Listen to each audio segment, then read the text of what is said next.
अस्सलामुअलैकुम नाज़रीन, JN news HD के साथ मैं हूं नाइला भट्टी। नजर डालते हैं आज की अहम खबरों पर। अक्टूबर 23 से रिपोर्ट कर रहे हैं हमारे district bureau chief Mudassir Shahbaz Wasir. Deputy commissioner Mohammad Naeem की ज़ेर सदारत पोलियो मुहिम के तीसरे दिन की कारकर्दगी का जायजा लेने के लिए इजलास मुनक़िद हुआ। इजलास में CEO health doctor Qasim Mahmood Kamboj समेत महकमा सेहत बहबूद आबादी लोकल गवर्नमेंट के अफसरान नुमाइंदा WHO ने शिरकत की।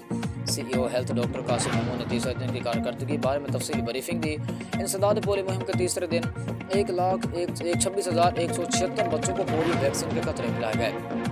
इंसदाद पोलियो मुहिम के पहले 2 दिनों में मजमूई तौर पर 4,07,900 बच्चों को पोलियो वैक्सीन के खतरे पिलाए गए। इंसदाद पोलियो मुहिम के तीसरे दिन हदफ का 97% बच्चों को पोलियो वैक्सीन के खतरे पिलाए गए।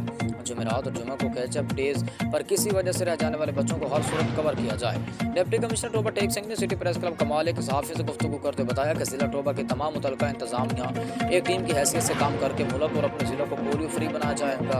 डिप्टी कमिश्नर ने आइंदा इंसदाद पोलियो मुहिम में मज़ीद बेहतरी लाने के लिए जायज़ा लिया और उनके हवाले से ज़रूरी हिदायत भी जारी